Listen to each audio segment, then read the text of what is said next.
ప్రియమైన మిత్రులారా, word రిసౌండ్స్ today పరిచర్య ద్వారా మిమ్మల్ని అందరినీ నేటి ఈ ప్రేమధార కార్యక్రమానికి స్వాగతం పలుకుచున్నాం. గత కొన్ని రోజులుగా మనము ఆదికాండము గ్రంథ అధ్యయనాల ద్వారా లోతైన ఆధ్యాత్మిక సత్యాలను క్రమబద్ధంగా నేర్చుకుంటున్నాం. నేటి ఈ కార్యక్రమంలో మానవుడు దేవుని నుండి ఏ విధంగా దూరమయ్యాడో మరియు మానవుని భవిష్యత్తు కోసం దేవుని రూపకల్పన ఏమై ఉన్నదో అనే విషయాలకు సంబంధించిన వివరాలను తెలుసుకుంటాం. ఇక సందేశాన్ని విందామా?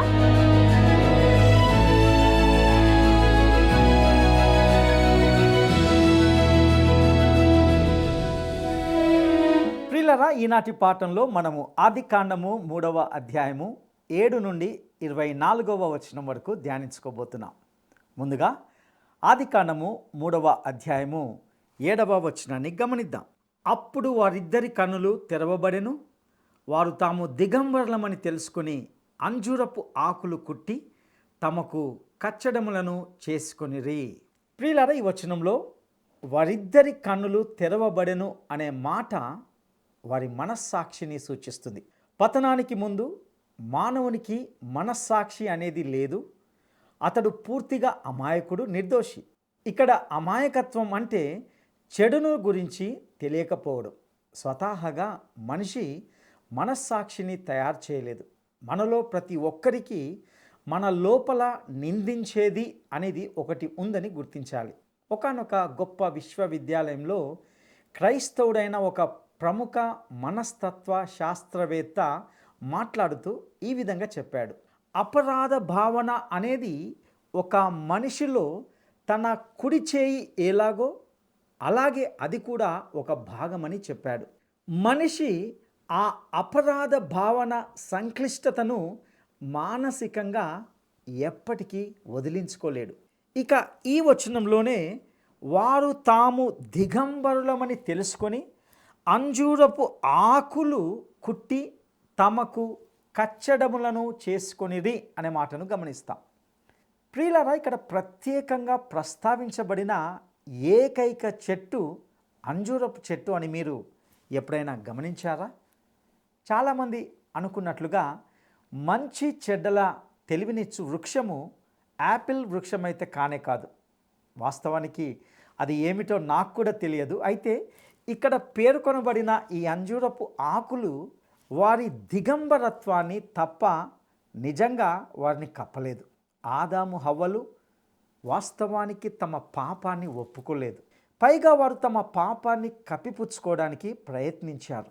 వారు తాము కోల్పోయిన స్థితిని అంగీకరించడానికి ఏమాత్రము సిద్ధంగా లేరు. ప్రియులారా, నేడు మతం అనే దానిలో నేటి మానవుని పరిస్థితి కూడా ఇదే విధంగా ఉందని మనం గ్రహించాలి. అతడు సంప్రదాయాలు మరియు ఆచారాల ద్వారా వెళ్తూ ఉన్నాడు. అతడు చర్చిలో సభ్యత్వం తీసుకొని అతడు చాలా మతపరమైన వాడుగా అవుతూ ఉన్నాడు. కృత నిబంధనలో క్రీస్తు అంజూరపు చెట్టును శపించాడని మీరు ఎప్పుడైనా గమనించారా? అది చాలా ఆసక్తికరంగా ఉంటుంది. ఆ సంఘటన తర్వాత ఆయన మతాన్ని ఖండించాడు. మతం అనేది కేవలము పాపాన్ని కప్పివేస్తుంది కాబట్టి ఆయన దానిని తన పూర్తి ఉనికితో ఖండించాడు. ఈ శోధనలో సాతాను మనిషి ఆత్మకు మరియు దేవునికి మధ్యలో రావాలని కోరుకున్నాడు. మరొక మాటలో చెప్పాలంటే సైతాను మనిషిని దేవుని నుండి దూరంగా ఉంచాలని, మనిషిని తన వైపుకు త్రిప్పుకోవాలని మరియు తానే మనిషికి దేవుడు కావాలని కోరుకున్నాడు. ఏది ఏమైనప్పటికీ ఆ రోజు శరీర శోధనలు మనిషిని ఆకర్షించేవిగా లేవు. అతడు దొంగిలించడానికి లేదా అబద్ధం చెప్పడానికి లేదా ఆశించడానికి శోధింపబడలేదు. అతడు కేవలము దేవుణ్ణి అనుమానించడానికే శోధింపబడ్డాడు. బైబిల్ గ్రంథంలో ధనవంతుడైన ఆ యువ అధికారికి ఉన్న సమస్య ఏమిటో తెలుసా? అతడు దేవుని నమ్మలేదు. గోధుమలు మరియు గురుగుల ఉపమానంలో గురుగులు దేవుణ్ణి నమ్మనివారు. ప్రియులారా, ఇక్కడ సాతాను పద్ధతిని గమనించండి. మొదట హవ్వ ఆ చెట్టు ఆహారానికి మంచిది అని చూసింది. రెండవది, తన కంటికి రమ్యంగా ఇంపుగా ఉంది. మరియు మూడవదిగా అది ఒకరిని జ్ఞానవంతుడిని చేయడము కోరదగినదిగా ఉండింది. సాతాను బయటి నుండి లోపలి వైపుకు, బయట ఉన్న దాని నుండి లోపల ఉన్న దాని వైపు పనిచేస్తాడు.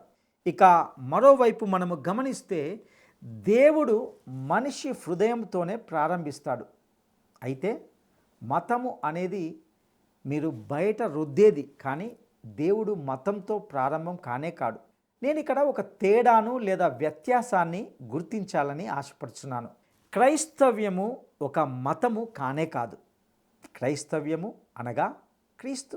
నేడు చాలా మతాలు ఉన్నాయి, కానీ ప్రభువైన యేసు మీరు తిరిగి జన్మించాలి అని చెప్పినప్పుడు ఆయన అందలి మూలానికి వెళ్ళాడు. బయట చాలా మతపరమైన వారిగా ఉన్నటువంటి పరిసయ్యులతో యేసు ఇలా అన్నాడు, పల్లెము లోపలి భాగాన్ని శుభ్రం చేయండి, మీరు సున్నము కొట్టిన సమాధిలా ఉన్నారు, బయట పాలరాయి మరియు పువ్వులతో చాలా అందంగా ఉన్నారు, కానీ లోపల చనిపోయిన మనుషుల ఎముకలతో నిండి ఉంది అని చెప్పాడు. నిజంగా ఇది ఎంతటి గొప్ప చిత్రం. ఇక్కడ ఆదాము మరియు హవ్వ తమ పాపాన్ని ఒప్పుకోవడానికి బదులుగా అంజురపు ఆకులను తమ పాపాన్ని కప్పిపుచ్చుకోవడానికి కలిపి కుట్టారు. ప్రియులారా, ఇక్కడ మీకు ఒక విషయాన్ని నేను స్పష్టంగా చెప్పాలనుకుంటున్నాను. అదేమిటంటే అంజురపు ఆకుల్లో నిజంగా కొత్త శైలి అంటూ ఏది లేదు. మనుషులు ఇప్పటికీ చర్చికి వెళ్ళి తమ హృదయాల పాపాన్ని ఒప్పుకోవడానికి బదులుగా మతపరమైన ఆచారాలు మరియు మంచి పనులు చేస్తూ ఉన్నారు. ఇక మనము ఆదికాండము 3వ అధ్యాయము 8, 9 వచనాలను గమనిద్దాం. చల్లపూటను ఆదామును అతని భార్యయు తోటలో సంచరించుచున్న దేవుడైన యెహోవా స్వరమును విని దేవుడైన యెహోవా ఎదుటికి రాకుండా తోట చెట్ల మధ్యను దాగుకొనగా దేవుడైన యెహోవా ఆదామును పిలిచి నీవు ఎక్కడ ఉన్నావనెను. ప్రియులారా, మతము అనేది నిన్ను దేవుని నుండి వేరు చేస్తుంది. మరియు మొదటి మానవుడైన ఆదాము తప్పిపోయాడు. అవును, ఆదాము తప్పిపోయాడు. అయితే దేవుడే అతన్ని వెతుకుతున్నాడు. దేవుణ్ణి వెతుకుతున్నది మనిషి కాదు అని మనము ఇక్కడ గ్రహించాలి. ఇక మనము ఆదికాండము 3వ అధ్యాయము 10 నుండి 12 వచనాలను మనం గమనిద్దాం. అందుకతడు నేను తోటలో నీ స్వరము వినినప్పుడు దిగంబరినిగా నుంటిని గనుక భయపడి దాగుకొంటిననెను. అందుకాయన నీవు దిగంబరివని నీకు తెలిపిన వాడెవడు? నీవు తినకూడదని నేను నీకు ఆజ్ఞాపించిన వృక్ష ఫలములు తింటివా అని అడిగెను. అందుకు ఆదాము నాతో నుండుటకు నీవు నాకిచ్చిన ఈ స్త్రీయే ఆ వృక్ష ఫలములు కొని నాకియ్యగా నేను తింటిననెను. ప్రియులారా, ఇక్కడ ఆదాము వైపు నుండి ఎటువంటి ఒప్పుకోలు లేదని మీరు గమనించాలి. ఇక్కడ ముఖ్యమైన విషయం ఏమిటంటే అతడు స్త్రీని నిందించడం అనేది చేశాడు, కానీ అతని వైపు నుండి మాత్రము ఎటువంటి పాపపు ఒప్పుకోలు అనేది లేదు. ఇక మనము ఆదికాండము 3వ అధ్యాయము 13వ వచనాన్ని గమనిద్దాం. అప్పుడు దేవుడైన యెహోవా స్త్రీతో నీవు చేసినది ఏమిటని అడగగా స్త్రీ సర్పము నన్ను మోసపుచ్చినందున తింటిననెను. బాధ్యతను విస్మరించి ఇతరులను నిందించడం అని పిలువబడే దానిలో మరికొన్ని విషయాలు ఇందులో ఉంటున్నాయి. ఇక భవిష్యత్తు కోసము దేవుని రూపకల్పన ఏమై ఉన్నది అనే విషయాలను మనము గమనించవచ్చు. దేవుడు సృష్టించిన ఈ జీవి ఇప్పుడు దేవుని నుండి తప్పుకున్నాడు. అందుకే దేవుడు స్వయంగా అతనితో వ్యవహరించాలి మరియు అతనికి తీర్పు తీర్చాలి అని అంటున్నాడు. ఇక మనము ఆదికాండము 3వ అధ్యాయము 14వ వచనాన్ని మనం గమనిద్దాం. అందుకు దేవుడైన యెహోవా సర్పముతో నీవు దీని చేసినందున పశువులన్నిటిలోనూ భూజంతువులన్నిటిలోనూ నీవు శపించబడిన దానివై నీ కడుపుతో ప్రాకుచు నీవు బ్రతుకు దినములన్నీ మన్ను తిందువు. ప్రియులరా, సర్పము ఖచ్చితంగా నేడు మనము అనుకునేలా మెలికలు తిరుగుతూ ప్రాకే జీవి కాదు. అది ప్రారంభంలో భిన్నంగా ఉండేది. మరియు ఇప్పుడు దేవుని నుండి ఈ తీర్పు దానిపై ప్రకటించబడింది. ఇక్కడ దేవుడు సాతానుపై తీర్పును ప్రకటిస్తున్నాడు. ఇది మనిషిపై విపరీతమైన ప్రభావాన్ని చూపుతుంది. ఈ క్రింది వచనాన్ని మీరు కంఠస్థం చేసుకోవాలని నేను మిమ్మల్ని కోరుతున్నాను. ఎందుకంటే ఇది మీరు ఖచ్చితంగా తెలుసుకోవాల్సిన వచనం. ఎందుకంటే ఈ వచనము రక్షకుడైన మెస్సియా లోకంలోకి రావడాన్ని గురించిన మొట్టమొదటి ప్రవచనం. ఇక ఆదికాండము 3వ అధ్యాయము 15వ వచనాన్ని మనము గమనిద్దాం. మరియు నీకును స్త్రీకిని నీ సంతానమునకును ఆమె సంతానమునకును వైరము కలుగజేసేదను, అది నిన్ను తల మీద కొట్టును, నీవు దానిని మడిమె మీద కొట్టుదు అని చెప్పెను. ప్రియులారా, ఈ వచనంలో నీకును అనగా సాతానుకు, స్త్రీకిని నీ సంతానమునకు ఆమె సంతానమునకు మధ్య శత్రుత్వము ఉంచుతాను, అది అనగా క్రీస్తు నీ తలను చితక కొడుతాడు, నీవు అతని మడమెను కొట్టుతావు అని దీని యొక్క భావము. ఇది మనకి ఇవ్వబడిన ఒక అద్భుతమైన ప్రకటనగా మనము గ్రహించాలి. ఇక్కడ ఇందులోని ఒక అత్యంత ముఖ్యమైన ఆలోచన ఏమిటంటే, ఇది రాబోయే అంతిమ విజయం కాదు, కానీ చాలా కాలం పాటు కొనసాగే ఒక గొప్ప పోరాటమై ఉన్నది. మంచికి చెడుకు మధ్య ఇప్పుడు సుదీర్ఘ పోరాటము జరుగుతుందనే వాస్తవాన్ని ఈ వచనము వెల్లడిస్తుంది. ప్రియులారా, మిగిలిన లేఖనాల్లో మీరు దీన్ని ఖచ్చితంగా కనుగొంటారు. ఈ పోరాటము గురించి ప్రభువైన యేసు తన కాలంలో ఈ విధంగా ప్రకటన చేశాడు. యోహాను సువార్త 8వ అధ్యాయము 44వ వచనం, మీరు మీ తండ్రియగు అపవాది సంబంధులు, మీ తండ్రి దురాశలు నెరవేర్చగోరుచున్నారు. ఆది నుండి వాడు నరహంతకుడై ఉండి సత్యమందు నిలిచినవాడు కాడు, వాని యందు సత్యమే లేదు. వాడు అబద్ధమాడునప్పుడు తన స్వభావము అనుసరించియే మాట్లాడును. వాడు అబద్ధికుడును అబద్ధమునకు జనకుడునై ఉన్నాడు. ప్రియులారా, ఇక్కడ అపవాది అనగా సాతాను. ప్రభువైన యేసుక్రీస్తు దేవుని పిల్లలు మరియు సాతాను పిల్లల మధ్య ఉన్న వ్యత్యాసాన్ని చూపించాడు. యోహాను మళ్ళీ 1 యోహాను పత్రిక 3వ అధ్యాయము 10వ వచనంలో ఈ పోరాటమును గూర్చి అనగా ఆ సంఘర్షణను గూర్చి ప్రస్తావించినట్లుగా మనం చూస్తాం. దీనిని బట్టి దేవుని పిల్లలెవరో అపవాది పిల్లలెవరో తేటపడును. నీతిని జరిగించని ప్రతి వాడును, తన సహోదరుని ప్రేమింపని ప్రతి వాడును దేవుని సంబంధులు కారు. ఈ విధంగా ఇక్కడ ఒక సంఘర్షణ ఉంది, ఇక్కడ ఒక పోరాటం ఉంది. మరియు ఇక్కడ లోకంలో 2 సంతానాలు ఉన్నాయనే వాస్తవాన్ని మన ముందుంచబడింది. అంతిమ విజయం ఉంటుంది, కానీ దీర్ఘకాలంగా కొనసాగుతున్న ఈ పోరాటమును గమనించడము ఎంతో ముఖ్యం. ప్రతి మనిషి శోధనను ఎదుర్కోవాలి మరియు తన యుద్ధాన్ని గెలవాలి. క్రీస్తు రాకముందు విజయము విశ్వాసంలో విధేయత ద్వారా జరిగింది. క్రీస్తు వచ్చిన తర్వాత మన విశ్వాసం ద్వారా క్రీస్తుతో పాటు మనల్ని మనము గుర్తించుకోవాలి. ఇంతకీ రక్షించబడడం అంటే ఏమిటి? అంటే క్రీస్తులో ఉండడం అని అర్థం. దేవదూతలు, మానవుడు మరియు జంతువులు అనే 3 సృష్టి క్రమంలో మానవుడు ఒకడు. జంతువులకు వేరే ఎంపిక చేసుకునే మార్గము ఇవ్వబడలేదు, కానీ మనిషి మరియు దేవదూతలకు మాత్రము ఎంపిక చేసుకునే అవకాశము, స్వేచ్ఛ ఇవ్వబడింది. ఇక్కడ మానవుని యొక్క ఎంపిక ఉంది. అతడు తనకు నచ్చిన దానిని ఎంపిక చేసుకొని ఒక నిర్ణయం తీసుకున్నాడు మరియు అతడు తీసుకున్న నిర్ణయానికి అతడు బాధ్యత వహిస్తాడు. ఈ వచనంలోనే ఆమె సంతానం అని చెప్పబడిందని మనం గమనించాలి. అది అతని సంతానము అని ఇక్కడ చెప్పబడలేదు. కాబట్టి ఇక్కడ ఈ మాటను బట్టి కనీసము క్రీస్తు కన్యక జననం యొక్క సూచనగా ఉందని మనం గ్రహించాలి. దేవుడు మానవుని కోసము ఆ తోటలోకి వెళ్ళినప్పుడు ఆయన నీవెక్కడ ఉన్నావు అని అన్నాడు. మతం యొక్క ఏదైనా సంకలనము మనిషి దేవుని కోసము వెదుకులాటను గూర్చిన కథను చెబుతుంది. నా ప్రియమిత్రమా, దానిని గూర్చి దేవుడు చెప్పే విధానం అది కాదు. దానిని గూర్చి మనం ఇలాగ చెప్పవచ్చు, రక్షణ అంటే దేవుడే మనిషి కోసం వెతకడం.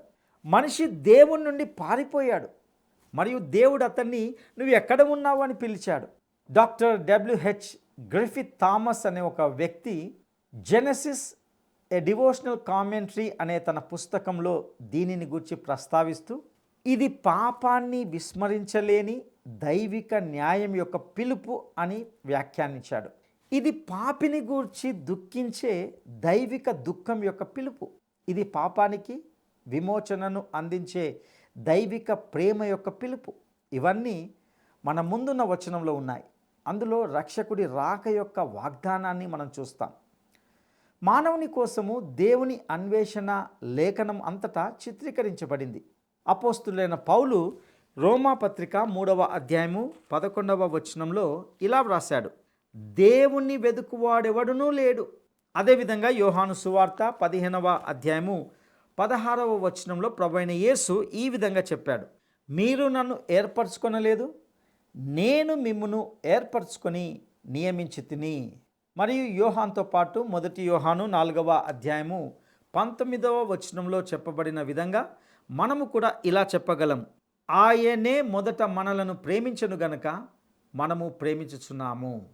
దేవుడు మనిషిని వెతుకుతాడు మరియు అతడు మనిషికి రక్షణను అందిస్తాడు. కానీ చాలా కాలం పాటు పోరాటము జరుగుతూనే ఉంటుంది. ఇక ఆదికాండము 3వ అధ్యాయము 16వ వచనాన్ని మనము గమనిద్దాం. ఆయన స్త్రీతో నీ ప్రయాసమును నీ గర్భవేదనను నేను మిక్కిలి హెచ్చించదను, వేదనతో పిల్లలను కందువు, నీ భర్త ఎడల నీకు వాంఛ కలుగును, అతడు నిన్ను ఏలునని చెప్పెను. ప్రియులారా, ఇది స్త్రీపై వచ్చిన తీర్పు. ఆమె దుఃఖం లేకుండా లోకంలోకి బిడ్డను తీసుకురాలేదు. అది నిజం కావడము ఆసక్తికరంగా లేదా? జీవితంలో ఆనందాన్ని తెచ్చి మానవ కుటుంబాన్ని కొనసాగించే విషయం ఏమిటంటే ముందుగా దుఃఖాన్ని దాటాల్సిందే. ఇక ఆదికాండము 3వ అధ్యాయము 17 నుండి 19 వచనాలను మనం గమనిద్దాం. ఆయన ఆదాముతో, నీవు నీ భార్య మాట విని తినవద్దని నేను నీకు ఆజ్ఞాపించిన వృక్ష ఫలములు తింటివి గనుక నీ నిమిత్తము నేల శపింపబడి ఉన్నది, ప్రయాసముతోనే నీవు బ్రతుకు దినములన్నీయు దాని పంట తిందువు, అది ముండ్ల తుప్పలను గచ్చ పొదలను నీకు మొలిపించును, పొలములోని పంట తిందువు, నీవు నేలను తిరిగి చేరు వరకు నీ ముఖపు చెమట కార్చి ఆహారము తిందువు, ఏలైనగా నేల నుండి నీవు తీయబడితివి, నీవు మన్నే గనుక తిరిగి మన్నైపోదు అని చెప్పెను. ప్రియులారా, ఇక్కడ గమనించారా? ఇది మనిషిపై వచ్చిన తీర్పు. ఇప్పుడు మనిషికి మరణం వస్తుంది. మరణం అంటే ఏమిటి? భౌతిక మరణం అంటే ఒక వ్యక్తి యొక్క ఆత్మ ప్రాణము నుండి, శరీరం నుండి వేరుపడడం. ప్రసంగి గ్రంథము 12వ అధ్యాయము 7వ వచనంలో ఇలా చెప్పబడింది, మన్నైనది వెనుకటి వలనే మరలా భూమికి చేరును, ఆత్మ దాని దయచేసిన దేవుని యొద్దకు మరలా పోవును. మనిషి చివరికి దేవునికి సమాధానం చెప్పాలి. అతడు రక్షించబడినా లేదా నశించినా ముందుగా అతడు దేవునికి సమాధానం చెప్పవలసి ఉంటుంది. కానీ ఆదాము ఆ పండు తిన్న రోజు భౌతికంగా చనిపోలేదు. 900 సంవత్సరాల తర్వాత మాత్రమే అతడు చనిపోయాడు. ఇక్కడ అసలు మొత్తం విషయం ఏమిటంటే అతడు అవిధేయత చూపిన క్షణంలోనే ఆధ్యాత్మికంగా మరణించాడు. అతడు దేవుని నుండి వేరు చేయబడ్డాడు. మరణం అంటే వేరు చేయబడుట లేదా ఎడబాటు అని అర్థం. అపోస్తులైన పౌలు ఎఫెసీ పత్రిక 2వ అధ్యాయము 1వ వచనంలో అపరాధముల చేతను పాపముల చేతను చచ్చి ఉన్నప్పుడు అని వ్రాసినప్పుడు వారు శారీరకంగా చనిపోయారని కాదు, కానీ వారు ఆధ్యాత్మికంగా చనిపోయారని, దేవుని నుండి వేరు చేయబడి ఉన్నారని అర్థం. తప్పిపోయిన కుమారుని యొక్క ఆ అద్భుతమైన ఉపమానంలో తన తండ్రి నుండి పారిపోయిన ఈ బాలుడి గురించి మన ప్రభువు చెప్పాడు. అతడు తిరిగి వచ్చినప్పుడు తండ్రి పెద్ద కుమారునితో ఇలా అన్నాడు. లూకా సువార్త 15వ అధ్యాయము 24వ వచనంలో, ఈ నా కుమారుడు చనిపోయి మరలా బ్రతికెను, తప్పిపోయి దొరికెనని చెప్పెను. ఇంతకీ అతడు నిజంగా చనిపోయాడా? అవును, అతడు చనిపోయాడు. శారీరకంగా కాదు, కానీ అతడు తండ్రి నుండి వేరు చేయబడ్డాడు. తండ్రి నుండి వేరు కావడం అంటే కేవలం అదే, అంటే మరణం. ప్రభువైన యేసు మార్తతో యోహాను సువార్త 11వ అధ్యాయము 25వ వచనంలో ఇలా అన్నాడు, పునరుత్థానమును జీవమును నేనే, నాయందు విశ్వాసముంచువాడు చనిపోయినను బ్రతుకును. ఇక్కడ మరల చనిపోయాడు అంటే ఆధ్యాత్మికంగా మరణం, అంటే దేవుని నుండి వేరు చేయబడుట అని అర్థం. మనిషి దేవుడు తినవద్దన్న పండును తిన్న క్షణంలోనే ఆధ్యాత్మికంగా చనిపోయాడు. అందుకే అతడు దేవుని నుండి పారిపోయాడు. అందుకే అతడు అంజూరపు ఆకులతో తన దిగంబరత్వాన్ని కప్పుకోవడానికి కుట్టాడు. ప్రియులారా, ఇక్కడ మనకు విమోచన సిద్ధాంతము పరిచయం చేయబడినట్లుగా చూస్తాం. ఇక ఆదికాండము 3వ అధ్యాయము 20వ వచనాన్ని మనము గమనిద్దాం. ఆదాము తన భార్యకు హవ్వ అని పేరు పెట్టెను, ఏలయనగా ఆమె జీవము గల ప్రతి వానికిని తల్లి. దీని అర్థము కయ్యూను మరియు హేబెలు ఏదెను తోటల్లో జన్మించారని కాదు, కానీ వారు ఆదాము మరియు హవ్వల పతనం తర్వాతనే జన్మించారని ఖచ్చితంగా చెప్పవచ్చు. ఇక ఆదికాండము 3వ అధ్యాయము 21వ వచనాన్ని మనం గమనిద్దాం. దేవుడైన యెహోవా ఆదామునకును అతని భార్యకును చర్మపు చొక్కాయిలను చేయించి వారికి తొడిగించెను. జంతువుల చర్మాలను కలిగి ఉండాలంటే జంతువులను చంపాలి. ఇది బలి త్యాగం యొక్క మూలం అని మరియు దానిని దేవుడే మనిషికి స్పష్టం చేశాడని నేను నమ్ముతున్నాను. దేవుడు వారి అంజూరపు ఆకులను తిరస్కరించాడు, కానీ వారికి చర్మపు బట్టలు ఇచ్చాడు. మరియు ఆదాము మరియు హవ్వ ఏదెను తోటను విడిచిపెట్టినప్పుడు వారు రక్తపాత బలిని తిరిగి చూశారు. వారు వెనక్కి తిరిగి చూసినప్పుడు దేవుడు మోషేతో అతి పరిశుద్ధ స్థలములో కరుణాపీఠం మీద ఏమి ఉంచాడో వారు ఖచ్చితంగా దాన్ని చూశారు. 2 కెరూబులు అక్కడ ఉన్న రక్తాన్ని చూస్తున్నాయి, మరియు అదే దేవుని యొక్క మార్గము లేదా దేవునికి దారితీసే మార్గం అని అర్థం చేసుకోవచ్చు. అంజూరపు ఆకులు మరియు దేవుడు వారికి చర్మాలను ధరించాడనే వాస్తవం నుండి మనము గమనించదగిన 4 గొప్ప పాఠాలు ఉంటున్నాయి. ఒకటి, దేవుణ్ణి సమీపించడానికి మనిషికి తగినంత కప్పుకోదగినది ఉండాలి. మీ మంచి పనులు లేదా నీతి క్రియలు ఆధారంగా మీరు దేవుని వద్దకు రాలేరు. మీరు ఉన్న పలంగా మీలాగే ఒక పాపిగా దేవుని వద్దకు రావాలి. రెండవది విషయం ఏంటంటే, అంజూరపు ఆకులు ఆమోదయోగ్యం కాదు. అవి ఇంట్లో తయారు చేసినవి.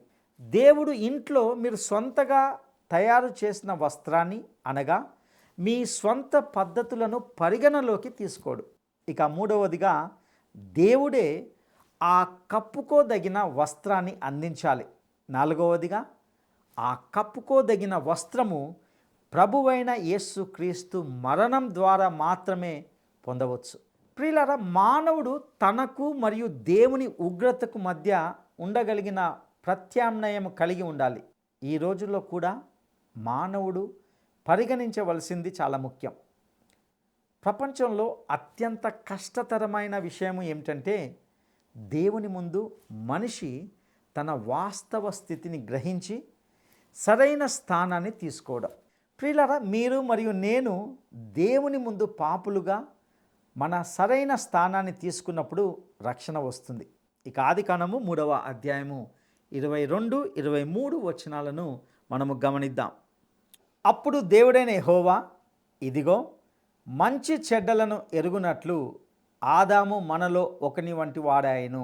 కాబట్టి అతడు ఒకవేళ తన చెయ్యి చాచి జీవ వృక్ష ఫలములను కూడా తీసుకొని తిని నిరంతరము జీవించునేమో అని దేవుడైన యెహోవా అతడు ఏ నేల నుండి తీయబడినో దాన్ని సేద్యపరచుటకు ఏదేను తోటల నుండి అతన్ని పంపివేశాను.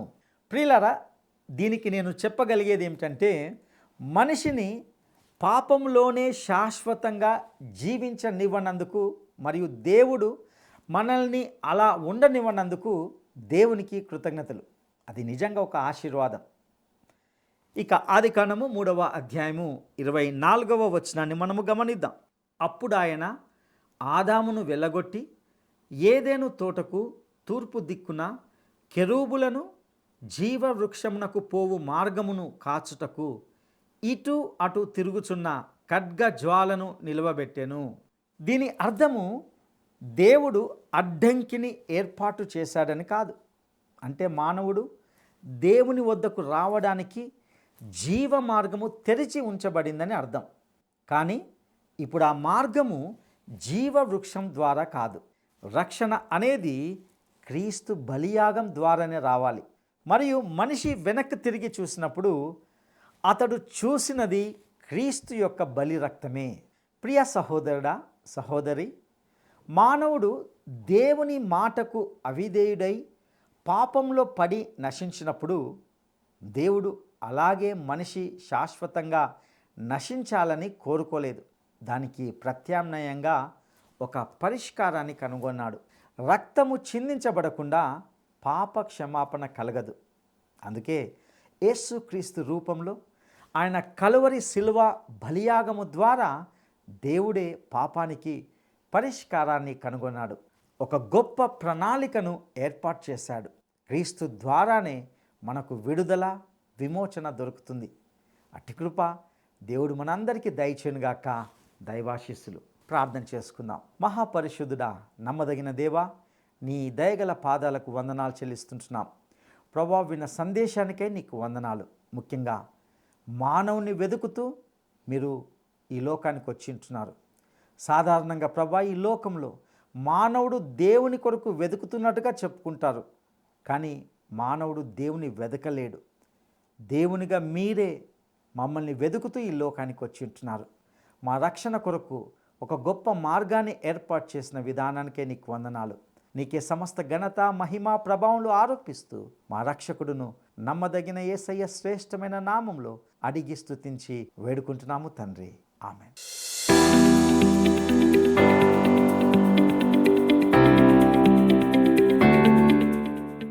ఈ సందేశంలో వారిద్దరి కన్నులు తెరవబడెను అనే మాట మనిషిలోని దేనిని సూచిస్తుంది? ఈ సందేశంలో వారిద్దరి కన్నులు తెరవబడెను అనే మాట మనిషిలోని దేనిని సూచిస్తుంది? 1. ఆధ్యాత్మిక దృష్టిని, 2. మనస్సాక్షిని, 3. అంతర్దృష్టిని. నేటి ఈ సందేశంలోని సత్యాలు మీ జీవితాలకు ఉపయోగకరంగా ఉన్నాయని తలస్తున్నాం. దేవుడు తాను సృజించిన మానవుణ్ణి పాపంలో, క్లిష్ట పరిస్థితులలో విడువక వారి కొరకు రక్షణ మార్గాన్ని సిద్ధపరుస్తాడని తెలుసుకున్నాం.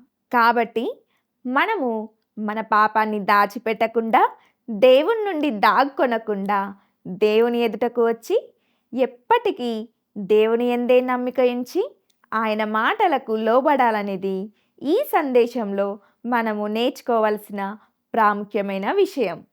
మీ అభిప్రాయాలు, సందేహాలు, ప్రార్థన మనవులు మాతో పంచుకుంటారని ఆశిస్తున్నాం. దేవుడు మీకు తోడైండి నడిపించునుగాక. ఈ కార్యక్రమం మీకు నచ్చిందా? అయితే వెంటనే మిస్డ్ కాల్ ఇవ్వండి. బహుమతి పొందే విజేత మీరే కావచ్చు.